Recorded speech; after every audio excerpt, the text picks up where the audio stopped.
Anyway, so today, forget film school for a bit. We're diving into the syllabus of the How Movies Are Made study group from McGill's Community for Lifelong Learning, the one moderated by Dan Babineau. Right. And our goal here is, well, to pull out those really interesting technical bits and give you the vocabulary, so you can understand what's actually going on behind the camera. Yeah, and it's a pretty comprehensive look. I mean, the course outline covers everything from the very first idea, like screenwriting, casting. All the way through. All the way through. Set design, shooting, editing, right up until it hits the screen.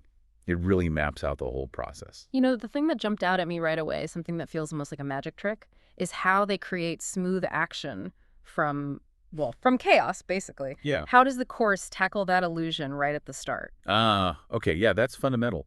It gets into how a film story isn't shot like a play. It's broken down into, like, hundreds of tiny pieces, individual shots.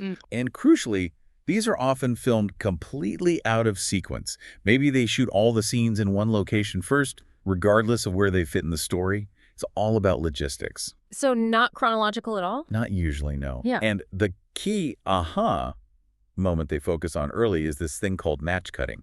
That's the editing technique. It's how they stitch those out-of-order shots together so your eye believes it's watching one continuous fluid action, like it was filmed with 10 cameras at once. But it probably wasn't. Right, that makes sense. So the first few weeks are about learning that language, that grammar. Week 1 is introductions, and then the development of match cutting. Exactly, getting that core concept down. And week 2 just dives deep into film language vocabulary, like learning the terms. Yep, and then it builds on that. Week 3, you get into who's who. They break down the producer's team versus the director's team, detailing all those different jobs. The structure of the crew. Right. And week 4 is all about that crucial planning stage. Script writing, storyboarding, casting, and, acting itself. The absolute foundation before you even shoot anything. Then you hit the really hands-on stuff. Weeks 5 through 8. Seems like a big block focused on the craft. Totally. This is where you get into the sensory experience. Week 5 is sound and music, often overlooked, but so important. Oh, yeah. Week 6 is set design, building the world. Week 7 covers makeup and costumes, the look of the characters. And week 8 gets into the action, stunts and special effects. Yeah. It's very practical. I like that it's not just lectures, though. The description mentions it's interactive. People ask questions, bring reactions. Yeah, definitely. Participants are encouraged to get involved, even do their own little presentations. Yeah. And the moderator uses lots of different things, PowerPoints, behind-the-scenes photos, documentary clips. Okay.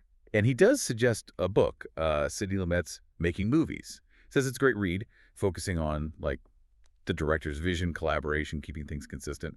But it's framed as supplemental reading for the course. Right, a recommendation. And they use a ton of film clips for discussion, too, right? From old classics to new stuff. Oh, absolutely. The list is huge. Everything from, Citizen Kane and Star Wars to Network, but also recent films like Barbie, Nomadland, Gravity. And that range isn't just random, I guess. It shows how those vocabulary terms from week 2, like continuity editing or whatever. Yeah, exactly. It shows how those techniques are basically the same, whether it's a film from the 40s or something made last year.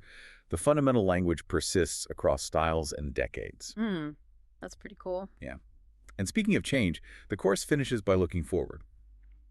Week 10 is all about how digital tech has just massively impacted everything. Beyond just CGI, you mean? Oh, yeah. They get into things like, could virtual reality change location scouting entirely? Or how might artificial intelligence start automating tasks? Like, maybe AI could handle checking continuity or even managing digital crowds in big scenes. It looks at the real cutting edge. So wrapping it all up, the big takeaway from this McGill study group seems to be about really seeing the film, understanding the immense craft involved, not just experiencing the story, giving you that vocabulary. Precisely. It deepens your appreciation because you start to recognize the choices, the techniques, the sheer complexity behind what ends up on screen. Okay, so building on that final week about AI and VR, here's something for you to think about. We talked about those specialized craft weeks, sound, set design, stunts, makeup.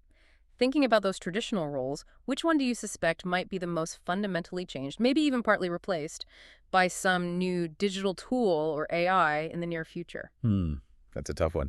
Definitely something to chew on next time you're watching a movie and notice, say, a perfectly integrated sound effect or a seamless visual effect. Where did that really come from? And where might it come from next?